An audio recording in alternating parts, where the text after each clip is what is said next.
Hey everyone, it is 12:29 where I'm at right now.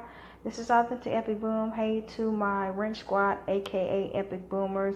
Wanted to give you an update on Semaj Crosby.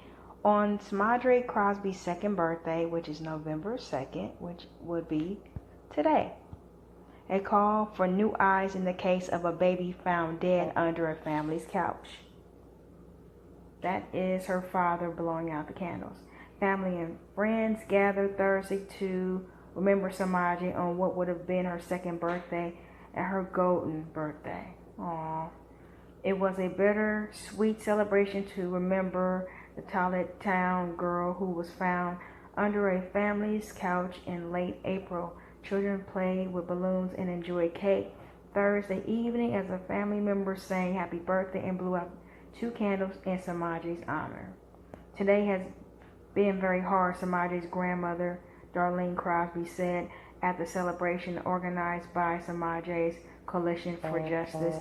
I missed her every day, every hour.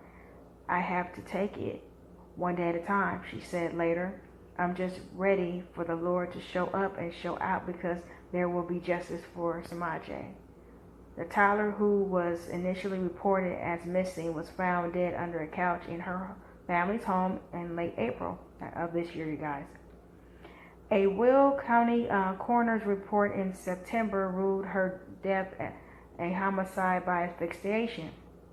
The coroner's report pointed to the unusual circumstances surrounding her disappearance and subsequent discovery of her decomposing body under a couch in her own home, in ruling the girl's death a homicide. Samaji's death sparked criticism of the Department of Children and Family Services, which she had conducted numerous investigations into allegations of child abuse and neglect at the home. A DCFS caseworker had visited the home just hours before Semaj Crosby was reported missing. Shortly after her death, the Will County Land Use Department declared the home uninhabitable, pointing to the series of filth in the home. A week later, the home burned to the ground in what authorities described as a suspect arson. Look at that beautiful baby girl. So sad she's not here. So sad. It's a lot to read here, but I'm going to continue. Editorial Board. The annual reports of the Illinois Department of Children and Family Services Inspector General is a 300-page book of horribles, which is horrible. Do you remember? I don't. If you guys don't remember, I did do 2 or 3, maybe 4 or more videos on this. The updates. I also talked about that they actually, all 4 women, the grandmother, the mother, the auntie, and the friend that lived with them, did do lie detector tests, and 1 person didn't pass. The last person that was seen with this beautiful little girl was her mother, taking her in the house to change her diaper. So, and if this place is found inhabitable for living, I don't know. I just feel like it's real convenient they burned down the house. I'm glad she just have a justice team fighting for her, and I just feel really bad more for her dad because he doesn't live there, and when I see him, I see her when he was talking. Anyways, back to what I was about to say, just to kind of give you some highlights.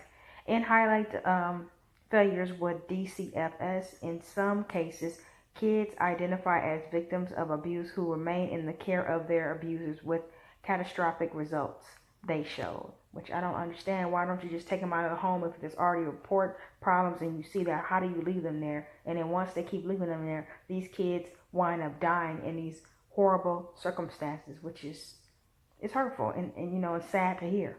No arrests have been made in Semaj's death or in connection with the fire. It's just ironic and so convenient. This fire happened right after all this happened, a week after, as you heard me read.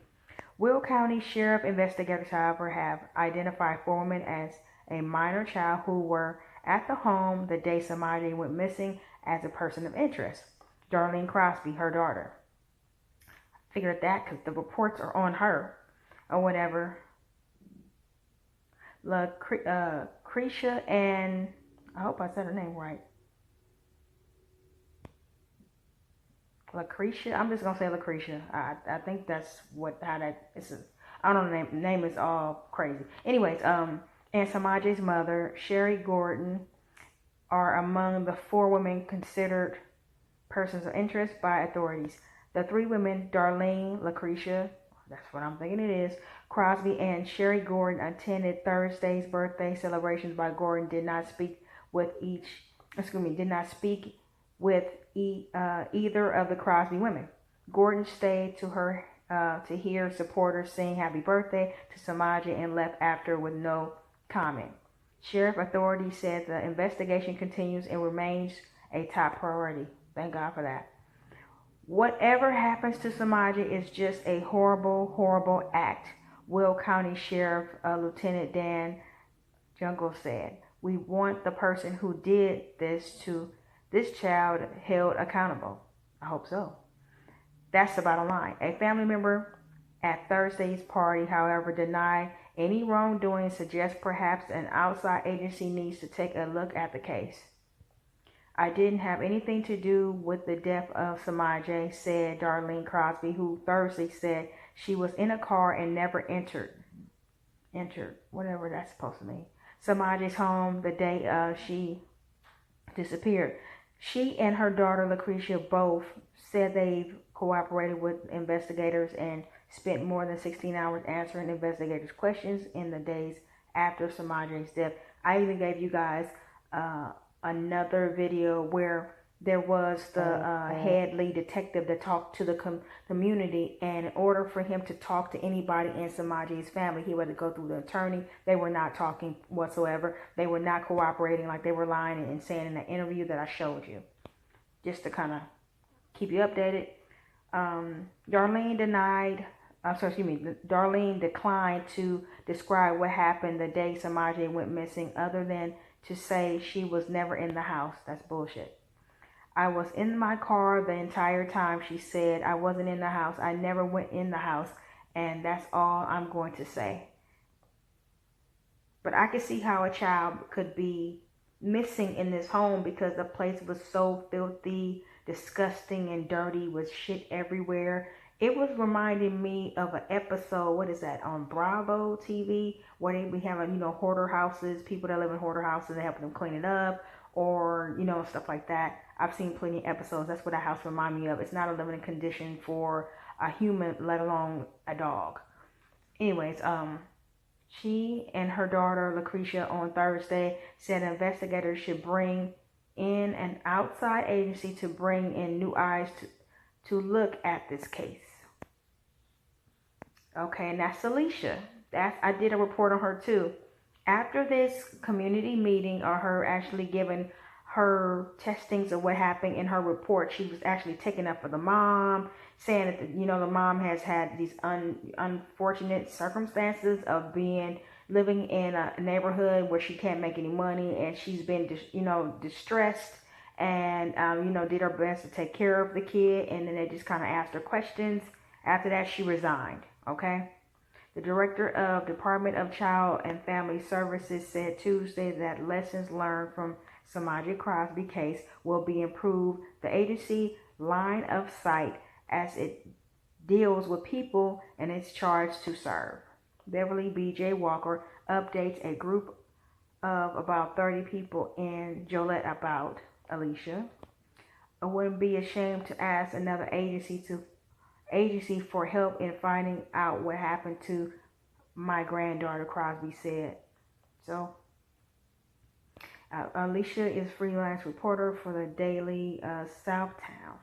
So, but this lady right here to the left that's actually got her hands up in front of the mic, she did resign, and I did a video on that.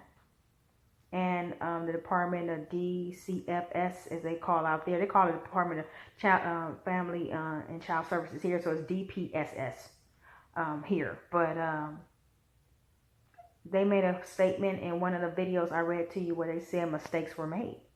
But it just seemed like across the board, whether it's Illinois, it's California, anywhere, you notice that all these, these reports of abuse have been in the system, in these kids' files. They go out and they see them, they leave them there. They can see bruises on them. It could be new information. And next thing you know, they leave them there. They come see the home, or it's not enough of these representatives going out to the homes or whatever the case may be, because I know that their workload is a lot. And these kids wind up being killed, when they should have just been taken out of the home. And it's very sad. So I just wanted to update you on that. Happy birthday to Semaj. Let me go back up to her beautiful, but she's such a cute little girl. This is so sad. 17 months. Found dead, decomposing under a couch. And if you go back to my videos, I think I did like 4 or 5 within 2 days on her, maybe a little bit more or less. And the house and the pictures inside that house, I could see how a baby could get lost in there. And you not know. Not to say this baby got lost, I'm just saying that's how much stuff was all over this house.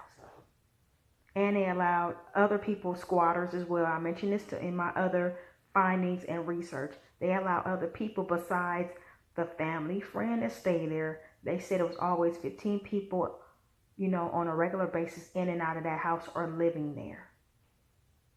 The police were called several times.